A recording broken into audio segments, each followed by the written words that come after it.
Hello दोस्तों, welcome आपका my exam 07 channel पर। और जैसा कि आप जानते हैं कि SBI PO का नोटिफिकेशन आउट हो चुका है, तो इस वीडियो में हम आपको SBI PO के बारे में कंप्लीट इन्फॉर्मेशन और डीपली डिस्कशन होगा। तो इस वीडियो को कहीं पे भी स्किप ना करें, ये बहुत ज़्यादा इम्पोर्टेंट आपके लिए वीडियो होने वाली है। तो देखें अब इस वीडियो में हम क्या क्या बताएंगे। तो SBI PO की वर्क प्रोफाइल क्या होती है, एप्लीकेशन मतलब रजिस्ट्रेशन और रजिस्ट्रेशन फ़ीस कितनी है, वैकेंसी डिटेल्स क्या है, एग्ज़ाम पैटर्न क्या है, प्रीलिम्स का, मेंस का और इंटरव्यू का, प्रीवियस ईयर कट ऑफ कितनी है, एज आपकी कितनी होनी चाहिए, सिलेबस में आपके क्या क्या है और क्वालिफ़िकेशन आपकी कितनी होनी चाहिए। फुल सैलरी स्लिप आपको दिखाई जाएगी, फुल स्ट्रेटजी आपको SBI PO बनने की बताई जाएगी और एप्लीकेशन फ़ीस भी आपको इसमें बताई जाएगी। तो चलिए डिस्कशन करते हैं सबसे पहले ऑनलाइन रजिस्ट्रेशन की। तो देखिए, जो इस बार SBI PO ने अपने फॉर्म फिलअप करने की जो डेट दी गई है वो 7 सितंबर से 27 सितंबर 2023 दी गई है। और अगर इसकी पेमेंट की बात करें कि जो आपकी एप्लीकेशन फ़ीस को पेमेंट करने की बात है वो भी 7 सितंबर 2023 से लेकर 27 सितंबर 2023 दी गई है। तो इसकी अगर बात करते हैं, प्रीलिम्स एग्जामिनेशन का जो एडमिट कार्ड आपका आएगा वो अक्टूबर के दूसरे हफ्ते में आपको आ जाएगा। और इसी तरीके से जो आपका प्रीलिम्स एग्जामिनेशन होगा वो नवंबर 2023 में होगा। जो प्रीलिम्स का आपका रिज़ल्ट आएगा वो आपका नवंबर या दिसंबर में 2023 में ही आ जाएगा। फिर आपका मेंस का जो एडमिट कार्ड आएगा वो भी नवंबर दिसंबर 2023 में आ जाएगा। उसके बाद ऑनलाइन आपका मेंस एग्जामिनेशन होगा जो कि दिसंबर 2023 या फिर जनवरी 2024 में होगा। फिर मेंस का जो रिज़ल्ट है आपका वो दिसंबर 2023 से लेकर जनवरी 2024 तक आ जाएगा। जो आपका फिर फेज़ थर्ड होगा, जो साइकोमेट्रिक टेस्ट होता है जैसे कि interview, group discussion, group exercise, वो आपका जनवरी या फरवरी 2024 में होगा। और साइकोमेट्रिक टेस्ट फेज़ थर्ड वो भी आपका जनवरी फरवरी 2024 में होगा। फिर आपका जो इंटरव्यू एंड ग्रुप एक्सरसाइज है वो भी इसके अंदर ही होगा। और इसका जो फाइनल रिज़ल्ट आएगा वो फरवरी या मार्च में आ जाएगा। देखें, अब SBI PO के बारे में बात करें तो इसकी 2024 की जो वैकेंसीज़ दी गई है वो आपको टोटल वैकेंसीज़ 2000 मिलती हैं।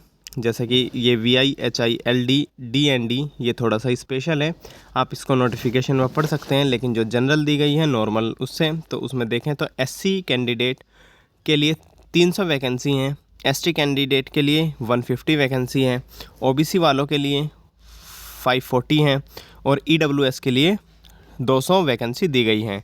वहीं पर जनरल के लिए 810 वैकेंसीज़ दी गई हैं। तो इस तरीके से टोटल वैकेंसीज़ आपकी 2000 हो जाती हैं।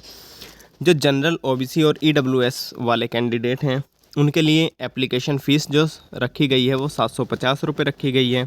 और ST SC और PH वाले जो कैंडिडेट हैं उनके लिए एप्लीकेशन फ़ीस 0 रखी गई है, उन्हें कोई भी एप्लीकेशन फ़ीस नहीं देनी है। चलिए अब हम बात करते हैं कि जो SBI PO है, सबसे पहले हम इसमें अगर डिस्कशन करें तो SBI PO में आपके 2 एग्जामिनेशन होते हैं, प्रीलिम्स और मेंस। फिर उसके बाद आपका इंटरव्यू होता है। तो अब हम डिस्कशन करेंगे SBI PO के प्रीलिम्स एग्ज़ाम पैटर्न की। तो देखिए, इसमें आपको 3 सेक्शन मिलते हैं, English language, numerical ability, reasoning ability. और इसमें आपको इंग्लिश लैंग्वेज के 30 क्वेश्चन देखने को मिलते हैं जिसके 30 मार्क्स होते हैं और 20 मिनट्स आपको ईच सेक्शन के मिलते हैं। न्यूमेरिकल एबिलिटी आपको 35 क्वेश्चंस होते हैं और 35 ही आपके मैक्सिमम मार्क्स होते हैं, इसलिए इसके लिए भी आपको 20 मिनट्स मिलते हैं। रीजनिंग एबिलिटी में भी आपको 35 क्वेश्चन अटैम्प्ट करने होते हैं 35 मार्क्स के, इसके लिए भी आपको 20 मिनट्स मिलते हैं। ओवरऑल अगर बात करें तो आपको 100 क्वेश्चन 100 मैक्सिमम मार्क्स के और आपको 60 मिनट्स में इन्हें करना होता है। कट ऑफ आपको 0.25 की इसमें देखने को मिलती है। चलिए बात करते हैं मेंस एग्ज़ाम पैटर्न की। तो देखिए, इसमें मेंस एग्ज़ाम का क्या पैटर्न होता है। तो इसमें आपको 4 सेक्शन देखने को मिलते हैं, reasoning and computer aptitude, data analysis and interpretation, general economy, banking awareness और इंग्लिश लैंग्वेज। तो देखिए, इसमें जो नंबर ऑफ़ क्वेश्चंस हैं तो आपको इसमें रीजनिंग और कंप्यूटर के लिए आपको 40 क्वेश्चंस मिलते हैं। इनके मैक्सिमम मार्क्स 50 होते हैं और आपको टाइम इसके लिए 50 मिनट्स मिलता है।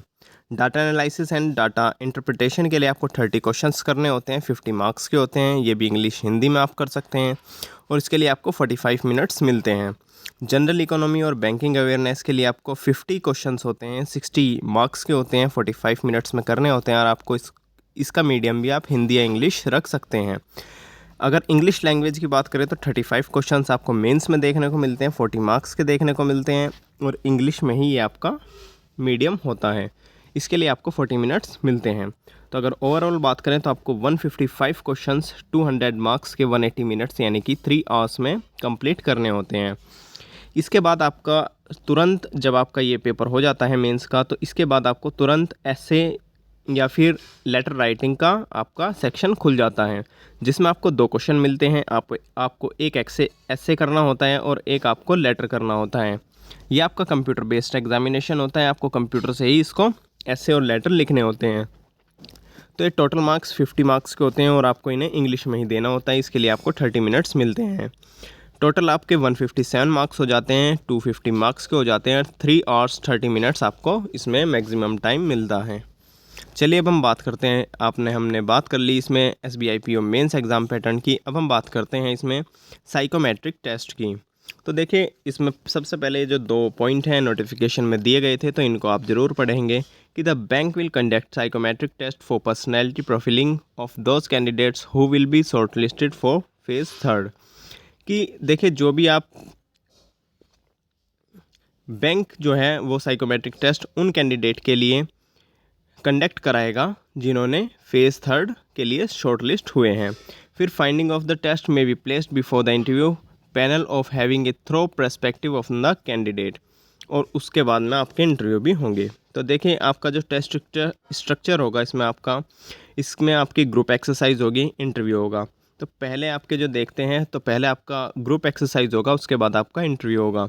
ग्रुप एक्सरसाइज के लिए 20 मार्क्स रखे गए हैं, इंटरव्यू के लिए आपके 30 मार्क्स रखे गए हैं।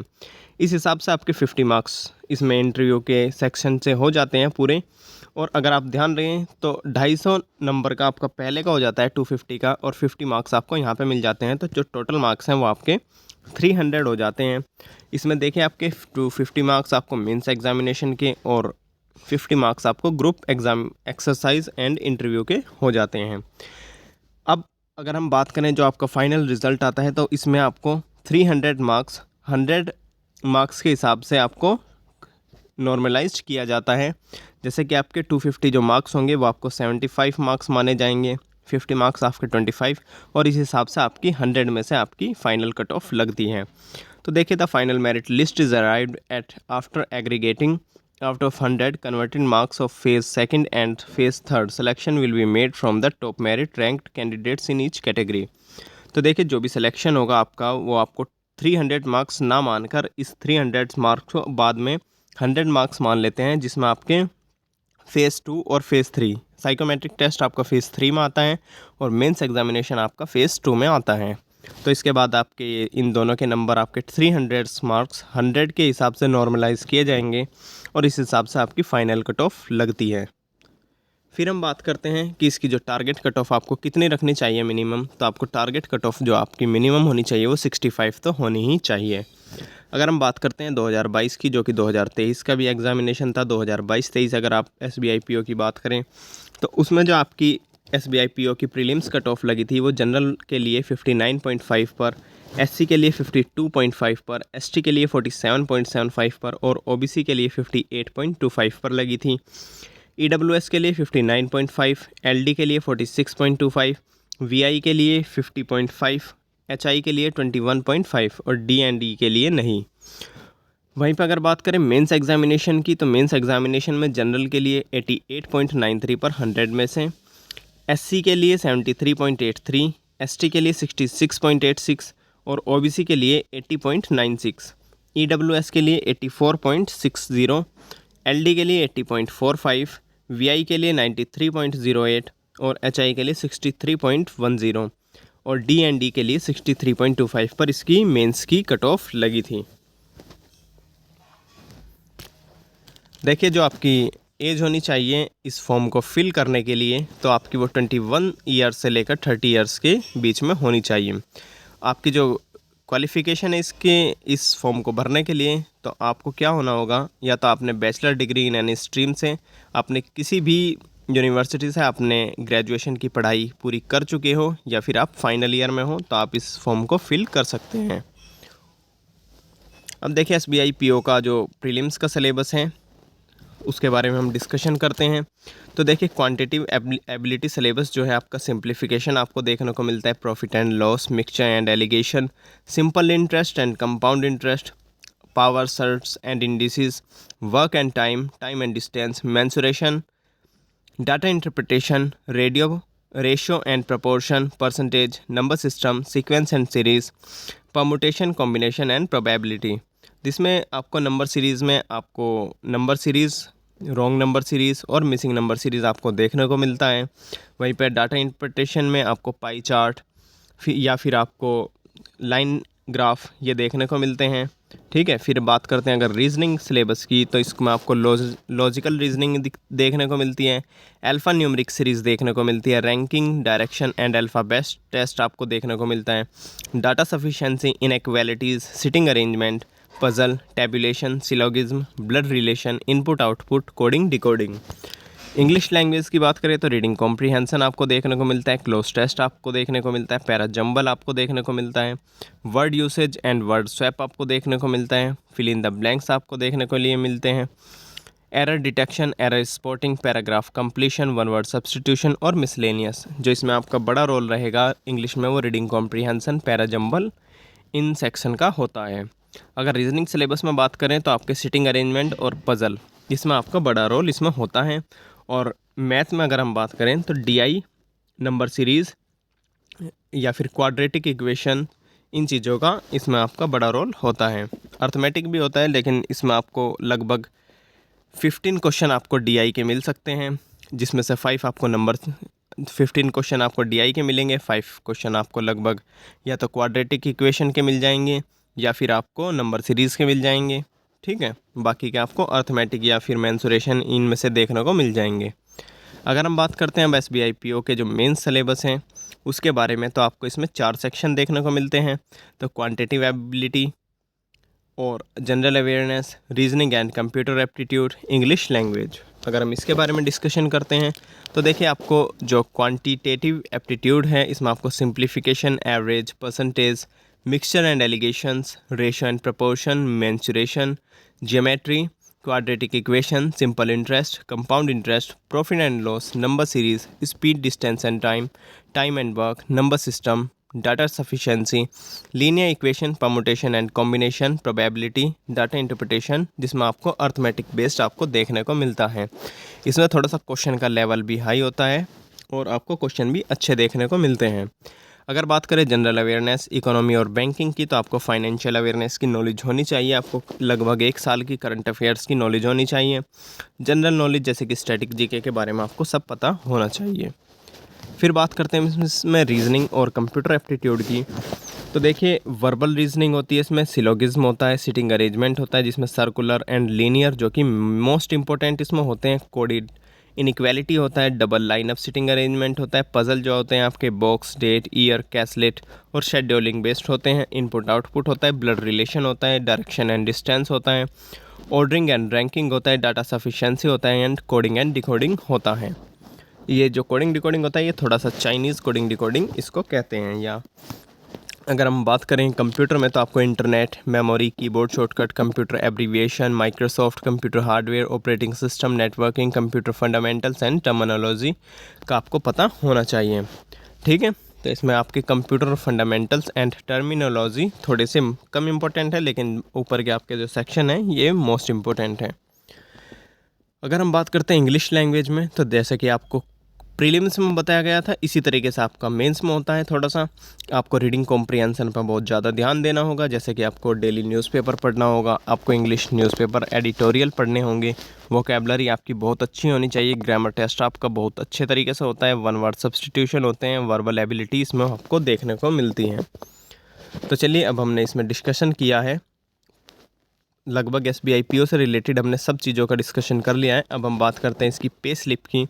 तो देखिए ऊपर जो दिए गए हैं ये नेम पोजीशन ये सब दिए गए हैं, लेकिन हम नीचे ध्यान देते हैं इसकी सैलरी पर। तो अगर हम बात करते हैं, देखिए जो बेसिक पे है वो आपकी 41,960 रुपीज़ आपको देखने को मिल जाती है। इसमें डियरनेस अलाउंस आपको 11,801.67 आपको मिलता है। 2.937 आपको हाउस रेंट अलाउंस, ये अलग अलग सिटी के हिसाब से वेरी करता है, ठीक है। फिर आपको 8,812.47 का आपको अलाउंस मिलता है। फिर 700, 600, 6,881.44, या फिर आपको बाद में करें अगर आपकी डिडक्शन की बात करें तो आपके जो PF है, कंट्रीब्यूशन है, वो आपका 4,196 रुपये कट जाता है, यानी कि 4,196 रुपीज़ आपके कट जाते हैं। 300 रुपीज़ आपके मेंबर ऑफ SBI के कट जाते हैं, और फिर आपके 1,434 एंड 5,371 रुपीज़ आपको ये आपके PF में फ़ंड के लिए कटते हैं। ये बाद में सब भी पैसा आपका ही होता है और ये बाद में आपको ही मिलता है। तो आपके जो टोटल डिडक्शन होते हैं वो आपके लगभग 11,300 के आसपास हो जाते हैं एक महीने के, और आपको जो टोटल सैलरी मिलती है वो 62,392 रुपीज़ मिलती है, ठीक है। तो पहले अगर सैलरी की बात करें तो आपकी 73.692 होती है, लेकिन आपको जो इन हैंड सैलरी मिलती है वो लगभग 60 to 65,000 के अराउंड आपको मिल जाती है। और ये अलग अलग, जैसे कि आपके जो हाउस रेंट अलाउंस है ये आपको मैक्सिमम 35,000 तक भी आपको देखने को मिलता है। जैसे कि मुंबई जैसे शहर में, दिल्ली जैसे शहर में आपको 25,000 रुपये हाउस रेंट या फिर लीज्ड एकोमोडेशन के मिल जाते हैं। हमने बात की है, देखिए अब इसके बारे में बात करते हैं फुल स्ट्रेटजी के बारे में कि इसकी क्या कंप्लीट स्ट्रेटजी होगी। तो सबसे पहले आपको प्रीलिम्स का और मेंस का आपको सिलेबस पढ़ना होगा। फिर आपको 2 से लेकर 3 टाइम्स आपको इसे डीपली रिवाइज़ करना होगा। आपको जनरल अवेयरनेस का सेक्शन आपको बिल्कुल कंप्लीट करना होगा। डेली आपको न्यूज़पेपर पढ़ने होंगे, जैसे कि द हिंदू या फिर द इंडियन एक्सप्रेस। आप शुरुआत द इंडियन एक्सप्रेस से कर सकते हैं। शुरुआत तो आप किसी भी बुक से कर लीजिए इंग्लिश की, फिर बाद में आपको हैबिट बनानी पड़ेगी डेली न्यूज़पेपर पढ़ने की। डेली करंट अफेयर्स आपको पढ़नी होगी। जब आप द हिंदू पढ़ेंगे तो आपकी करंट अफेयर्स ऑटोमेटिकली तैयार हो जाएगी। आपको वोकेबलरी अपनी बहुत ज़्यादा बिल्ड करने की ज़रूरत होगी। मॉक टेस्ट आपको किस तरीके से देने हैं, तो देखिए पहले आपको जो फर्स्ट में आपको आप दे सकते हैं, जैसे ओलिव बोर्ड हुआ, प्रैक्टिस मॉक हुआ, या फिर अड्डा 24/7 हुआ, आप इन सेक्शन से आप प्रैक्टिस मॉक दे सकते हैं अपने। तो आपको सबसे पहले आपको सेक्शनल मॉक देने होंगे अपना सारा सिलेबस ख़त्म करने के बाद में। फिर आपको उन सभी ऑल सेक्शनल मॉक को आपको एनालाइज़ करना होगा। आपको फिर उसके बाद में जब आप 15 से 20 दिन सेक्शनल मॉक देंगे डेली 2 से 3, फिर बाद में आपको कंप्लीट आपको मॉक टेस्ट देने होंगे प्रीलिम्स के। उसके बाद आपको उसका भी एनालाइज़ करना होगा। फिर आपको मेंस के आप क्या करिए, जैसे प्रीलिम्स के एग्ज़ामिनेशन से पहले आपको हफ्ते में एक मेंस का मॉक टेस्ट दीजिए, और डेली मतलब हफ्ते के और दिन आपको एक प्रीलिम्स का टेस्ट देना है, और एक दिन किसी भी आप जैसे संडे चूज़ कर सकते हैं, तो संडे को आपको मेंस का टेस्ट देना ही देना है। फिर आपको क्या है कि आपको मेंस का जो आपने मॉक टेस्ट दिया है उसको भी आपको फुल एनालाइज़ करना है। देखिए मॉक टेस्ट अटैम्प्ट करना अलग बात होती है, लेकिन अगर आप उसको एनालाइज़ नहीं करते हैं तो आपके मॉक टेस्ट देने की में स्पीड आपकी नहीं बढ़ेगी। जो आपकी मॉक टेस्ट में जो आपके नंबर बढ़ते हैं उसी हिसाब से आपके एग्जामिनेशन में नंबर बढ़ते हैं, तो वे आपके एनालाइज़ करने के बाद बढ़ते हैं। जैसे जैसे आप एनालाइज़ करते जाते हैं उसी तरीके से आपके नंबर इंक्रीज़ होते जाते हैं, ठीक है। तो हमने इसमें डिस्कशन किया, कंप्लीट डिस्कशन किया। अच्छा, अब इसमें हम आपको बताते हैं कि SBI PO की वर्क प्रोफाइल क्या होती है। तो देखिए ये जो होती है ये मैनेजेरियल लेवल की आपकी जॉब होती है। आपको शुरुआत में आपको SBI जो PO होता है, शुरुआत में आपको ये प्रोबेशनरी का मतलब होता है नौसिखिया, जो कि नया नया रोल जिसे मिला हो, जॉब नई नई मिली हो, उसके बाद में ये मैनेजर बन जाते हैं, ठीक है। तो पूरे बैंक में जैसे कि जो छोटे जूनियर असिस्टेंट होते हैं, क्लर्क होते हैं, इनकी देखरेख आपको एक बैंक मैनेजर करता हुआ देखने को मिलता है, और बैंक मैनेजर बाद में बैंक मैनेजर ही PO बनते हैं, ठीक है। या मैं ऐसा कह सकता हूँ कि बैंक PO ही बैंक मैनेजर बाद में बन जाते हैं। तो आप इस चैनल को सब्सक्राइब कर लेंगे, वीडियो को लाइक कर लेंगे, और बेल आइकन को प्रेस ज़रूर कर लेंगे। इसका नोटिफिकेशन आपको डिस्क्रिप्शन में मिल जाएगा। वैसे मैं आपको एक बार नोटिफिकेशन भी ज़रूर दिखा देता हूँ। देखिए तो देखिए ये रहा आपका SBI PO का नोटिफिकेशन, कंप्लीट नोटिफिकेशन। ठीक है, इसको आप टोटल पढ़ेंगे, पूरा नोटिफिकेशन पढ़ेंगे, कहीं पे अगर कोई इंपॉर्टेंट बात है तो उसको आप मार्क करेंगे। मैंने आपको एलिजिबिलिटी क्राइटेरिया आपको बता दिया है, आपको एप्लीकेशन फॉर्म फिलअप के बारे में सभी जानकारी दे दी है कि किस डेट से किस डेट के बीच में क्या होगा, आपका प्रीलिम्स कब होगा, मेंस कब होगा, फिर प्रीलिम्स का रिज़ल्ट कब आएगा, उसका एडमिट कार्ड कब आएगा, यही जानकारी आपको यहाँ पे देखने को मिलेगी। आपको वैकेंसीज़ देखने को मिल जाएगी। ठीक है, फिर आप राइट हैंड साइड में जाते हैं तो ये आपको थोड़ी बहुत कैटेगरी वाइज आपको एज लिमिट आपको देखने को मिलती है। ठीक है, फिर आपको यहाँ पे क्या नाम है आपको प्रीलिम्स का राइट हैंड साइड में अगर आप देखते हैं 4 पॉइंट में सिलेक्शन प्रोसीजर में, तो आपको पहले प्रीलिम्स एग्जामिनेशन का पैटर्न देखने को मिलता है, फिर आपको मेंस एग्जामिनेशन का पैटर्न देखने को मिलता है, फिर आपको साइकोमेट्रिक टेस्ट का मिल जाता है, फिर आपको यहाँ पे मैक्सिमम मार्क्स जो कि मैंने आपको बताया फाइनल कट ऑफ किस हिसाब से लगती है वो मैंने आपको बताया है। ठीक है,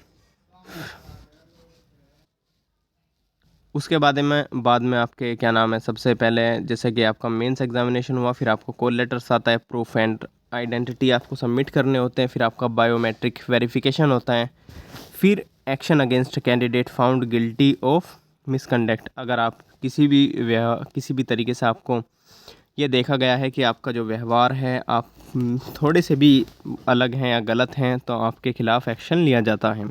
इसमें आपको नंबर ऑफ़, अगर पॉइंट 10 में आपको देखते हैं तो आपको नंबर ऑफ़ चांस देखने को मिल जाते हैं। जनरल और EWS वालों के लिए 4 बार ही आप ये एग्ज़ामिनेशन दे सकते हैं। जनरल PWD और EWS जो कि सेक्शन के अंदर आते हैं तो उसको 7 चांस मिल जाते हैं। OBC के लिए 7 चांस मिल जाते हैं। OBC BD के लिए भी 7 चांस मिल जाते हैं, और ST SC के लिए कोई भी रेस्ट्रिक्शन नहीं है। तो देखिए आपको हाउ टू अप्लाई इसमें आपको देखने को मिलेगा। आप अगर पूरा नोटिफिकेशन पढ़ेंगे आपको, तो इसमें आपको देखने को मिलेगा कि आपको कब से कब आपको अपना फॉर्म फिलअप करना है। ठीक है, आपको जनरल इन्फॉर्मेशन आपको देखने को मिल जाएगी। ये आपको पूरा नोटिफिकेशन पढ़ना है, उसी हिसाब से आपको फॉर्म फिल करना है। फॉर्म फिल करने से आप अपना पूरा नोटिफिकेशन ज़रूर पढ़ लें। तो आपको देखिए यहाँ पे आपको प्रीलिम्स एग्जामिनेशन के सेंटर दिए गए हैं, आपको राइट हैंड साइड में मेंस एग्जामिनेशन के सेंटर दिए गए हैं। तो आप इन सेंटर में अपने स्टेट वाइज देख सकते हैं कि आपको कौन सा सेक्शन या कौन सा सेंटर डालना है। ठीक है, उसके बाद में देखें आपको यहाँ पे अगर आपके बारे में क्राइटेरिया बता देते हैं कि किस तरीके से आपको फ़ोटो अपलोड करने हैं, फ़ोटो का क्या साइज़ होना चाहिए, थंब इम्प्रेशन का क्या साइज़ होना चाहिए, और हैंड रिटन डिक्लेरेशन का आपका क्या साइज़ होना चाहिए। ठीक है, तो इसको थोड़ा सा मैं जूम करता हूँ। देखें ये रहा आपका हैंड रिटन डिक्लेरेशन, इसका आप स्क्रीनशॉट लीजिए। आपको ये अपने हाथ से लिखना है, फिर आपको लेफ़्ट हैंड थंब इम्प्रेशन देना है। ठीक है, जो आपको फ़ोटोग्राफ का साइज़ होगा वो 4.5 सेंटीमीटर से 4.5 सेंटीमीटर इंटू 3.5 सेंटीमीटर इसकी डायमेंशन होगी, और इसका जो साइज़ है वो 20 KB से 50 KB के बीच में होना चाहिए। ठीक है, सिग्नेचर आपका देखिए, सिग्नेचर आपका क्या नाम है, लेफ़्ट हैंड थंब इम्प्रेशन जो आपको दिया गया है। देखिए इसमें क्या कर सकते हैं आप, ब्लैक और ब्लू इंक दोनों यूज़ कर सकते हैं। ठीक है, और इसकी जो फाइल टाइप होना चाहिए वो JPG होना चाहिए। डायमेंशन आपके 240x240 होना चाहिए, 200 DPI का होना चाहिए। ठीक है, इसके भी साइज़ जो होना चाहिए वो 20 KB से 50 KB के बीच में होना चाहिए। इसी तरीके से आप हैंड रिटन डिक्लेरेशन पढ़ेंगे, और हैंड रिटन डिक्लेरेशन आपको केवल ब्लैक इंक से ही लिखना है। ये भी फॉर्मेट जो होगा वो JPG या JPEG होगा। इसका डायमेंशन 800x400 पिक्सल्स होगा या फिर 200 DPI। ठीक है, 10 सेंटीमीटर इसकी विड्थ हो सकती है और 5 सेंटीमीटर इसकी हाइट आप ले सकते हैं। Hand written declaration in capital letters shall not be accepted, कि जो हैंड रिटन डिक्लेरेशन है वो अगर आप कैपिटल लेटर में लिखते हैं तो वो आपको एक्सेप्ट नहीं किया जाएगा। इसी बारे में ये आपको बता देते हैं। ठीक है, तो आपको मैंने पूरा नोटिफिकेशन आपके सामने पढ़ दिया है। अब देखिए इसके बारे में थोड़ा सा केयर के बारे में दिया गया है, तो आपको ये पढ़ लेना चाहिए। तो ये देखते हैं कि देखें, ensure the photo signature, left hand thumb impression and hand written declaration are uploaded at the specified space only in the online application form. Second, the photo signature, left hand thumb impression and hand written declaration must be applicant only and not by any person. तो इसमें आपको दिया गया है कि जो आपके photo thumb impression है वो आपको सही से अपलोड करने हैं, और आपको जो हैंड रिटन डिक्लेरेशन है या लेफ्ट हैंड थंब इम्प्रेशन है, ये कैंडिडेट के ही होने चाहिए, वो किसी और आदमी के नहीं होने चाहिए। If the applicant's photo and signature on the attendance sheet और call letter signed at the time of the examination does not match with the photograph and signature uploaded at the time of online registration of application, the application will be disqualified. तो इस अगर किसी भी तरीके से आपको ये देखा जाता है कि आपका कुछ भी चीज़ मैच नहीं कर रहा है, तो आपका जो एप्लीकेशन है वो आपको डिस्क्वालीफाई, आपका एप्लीकेशन आपके बंद कर सकते हैं। ठीक है, तो यही आपको इसमें बताया गया है। देखिए, अब आपने जैसे नोटिफिकेशन पढ़ लिया है, तो देखिए अब आपको डायमेंशन और हाइट विड्थ और इंक का आपको ध्यान रखना है। तो इसका आप स्क्रीनशॉट ले सकते हैं, ये बड़े ही ध्यान से आपके लिए तैयार किया गया है। ठीक है, आपका हैंड रिटन डिक्लेरेशन आपको दिया गया है, आप इसको ज़रूर देख लें और इसका स्क्रीनशॉट ले लें। ठीक है, फिर आपको क्या नाम है, इंस्ट्रक्शन दिए गए हैं कि सिग्नेचर और हैंड रिटन डिक्लेरेशन आपके कैपिटल लेटर्स में नहीं